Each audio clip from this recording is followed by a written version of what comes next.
Bonjour à toutes et à tous, je m'appelle Sylvain, je suis très heureux de vous rencontrer pour cette rubrique vidéo coup de cœur. Ma collègue et néanmoins amie Lisa se trouve à plus d'un mètre de distance de moi, derrière la caméra, et il n'y a personne dans la médiathèque, donc je me permets d'enlever mon masque.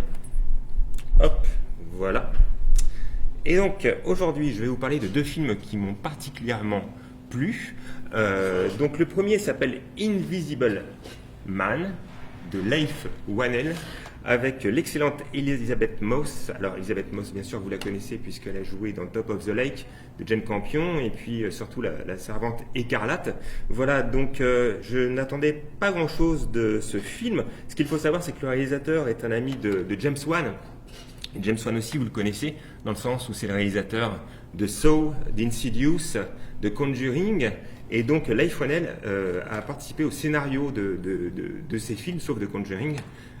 Voilà, j'avais peur d'être confronté à un film d'horreur lambda, ou du moins un film un peu érotisant à la Paul Verhoeven. Paul Verhoeven qui avait déjà traité donc le sujet de l'homme invisible. Et pas du tout, on est dans un film complètement hallucinant, dans le sens où si on enlève le contexte fantastique de son métrage, on a affaire à un film qui traite du harcèlement moral, harcèlement physique, donc on sent que le mouvement MeToo est passé par là, et Elisabeth Moss est absolument spectaculaire dans ce rôle à contre-emploi.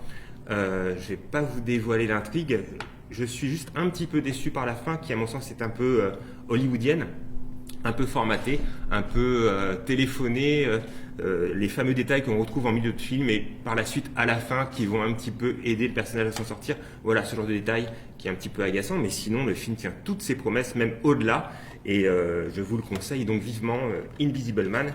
Et mon deuxième coup de cœur, donc c'est un film français, le précédent était un film américain, Seules les bêtes de Dominique Moll, inspiré donc d'un polar français qui est sorti en 2017.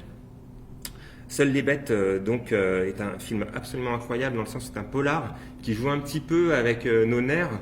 Nous sommes dans un polar rural, il y a une jeune femme qui disparaît, il y a une galerie de personnages qui gravitent autour de cette disparition, et en fonction du point de vue des personnages, notre propre point de vue va changer. Dominique Moll, qui est le réalisateur entre autres en 2000 de Harry, un ami qui vous veut du bien, nous manipule du début à la fin jusqu'à une fin justement un peu surprenante qui peut dérouter, mais qui pour moi est un joli pied de nez à ce qu'il vient de nous faire subir pendant plus de 2 heures, et la galerie de comédiens est absolument remarquable. Voilà, donc je vous conseille Seules les bêtes, un polar français que vous n'oublierez jamais. Voilà, ce sera tout pour aujourd'hui, je vous fais de gros bisous, que la force soit avec vous comme dirait l'autre, et puis d'ici là, portez votre masque et portez-vous bien. Ciao, ciao, ciao.